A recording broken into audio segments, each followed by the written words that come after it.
Hello everyone ਕੀ ਹਾਲ ਚਾਲ ਵਾ ਤੁਹਾਡਾ। ਮੈਂ ਉਮੀਦ ਕਰਦਾ ਕਿ ਤੁਸੀਂ ਸਾਰੇ ਖੈਰੋ ਆਫੀਅਤ ਦੇ ਨਾਲ ਹੋਵੋਗੇ। ਮੈਂ ਆਪਣੇ ਫੇਸਬੁੱਕ ਤੇ YouTube ਚੈਨਲ ਤੋਂ ਤੁਹਾਡੇ ਨਾਲ ਮੁਖਾਤਬ ਹਾਂ। ਅੱਜ ਸਵੇਰ ਇਹ ਮੀਡੀਆ ਦੇ ਉੱਤੇ ਕਾफ़ी ज़्यादा ਖਬਰ ਜਿਹੜੀ ਸੀ ਸਰਕੂਲੇਟ ਕਰਦੀ ਪਈ ਸੀ ਕਿ ਸਿੱਧੂ ਮੂਸੇਵਾਲੇ ਦੇ ਕਾਤਲ ਜਿਸ ਨੌਜਵਾਨ ਨੇ ਸਿੱਧੂ ਮੂਸੇਵਾਲੇ ਨੂੰ ਕਤਲ ਕਰਵਾਇਆ ਸੀ ਉਸ ਨੌਜਵਾਨ ਨੂੰ ਅਮਰੀਕਾ ਦੇ ਵਿੱਚ ਕਤਲ ਕਰ ਦਿੱਤਾ ਗਿਆ ਵਾ।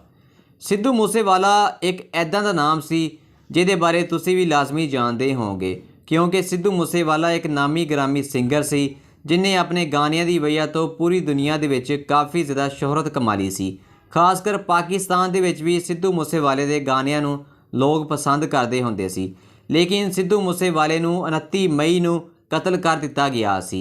इस कतल की जिम्मेदारी जिहड़ी सी गोल्डी बरार ने जिम्मेदारी कबूल की सी। लेकिन उस वक्त गोल्डी बरार जिहड़ा सी वो इंडिया दे विच मौजूद नहीं सी क्योंकि गोल्डी बरार जिहड़ा सी अपने गैंग नूं अमेरिका दे विच बैठ के चलाउंदा हुंदा सी क्योंकि लारस बशनोई गैंग दा गोल्डी बरार जिहड़ा सी वो सरबराह सी। उस गैंग के जरिए गोल्डी बरार जिहड़ा सी वो अपने मुखालफां नूं कतल कर दिंदा हुंदा सी। लेकिन इस तो पहलों सिद्धू मूसेवाले नूं भी गोल्डी बरार ने काफ़ी ज़्यादा वार्निंग दित्ती हुई सी।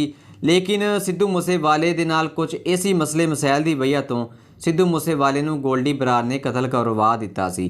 लेकिन सिद्धू मूसेवाले के कतल के बाद चों काफ़ी ज़्यादा फैन जिहड़े सी सिद्धू मूसेवाले दे अपसेट हो चुके सी। लेकिन हुण ये खबर सामने निकल के आई आ कि गोल्डी बरार नूं अमेरिका दे विच कतल उस वक्त किया गया वा कि जिस वक्त वो अपने घर के बाहर एक साथी के नाल खलोता सी। उस वक्त कुछ नौजवान आए आ उन्होंने गोल्डी बरार के उत्ते फायरिंग करती सी। उस फायरिंग के नतीजे दे विच गोल्डी बरार जिहड़ा सी वो जिंदा नहीं बच सकिया सी। लेकिन उन्होंने अस्पताल भी दाखिल करवाया गया सी लेकिन वो जिंदा नहीं बच सकिया। मीडिया दे विच ये गल कही जा रही है कि गोल्डी बरार नूं उहदे एक मुखालफ गैंगवार ने कतल कर दिता वा। लेकिन ये हुण कन्फर्म नहीं है कि गोल्डी बरार नूं किन्ने कतल किया वा क्योंकि इस तो पहलों सिद्धू मूसेवाले दे वालिद ने भी यह गल कीती सी कि गोली का बदला असीं गोली लवांगे। लेकिन हुण वेखदे हां कि इस कतल तो बाद च हुण की अगे माहौल बनदा वा। खैर अगे हुण वेखदे हां कि की हुंदा वा, इस बारे ते कुछ कह नहीं सकदे। खैर जो भी कुछ होया वा सिद्धू मूसेवाले दे नाल ये माड़ा होया सी।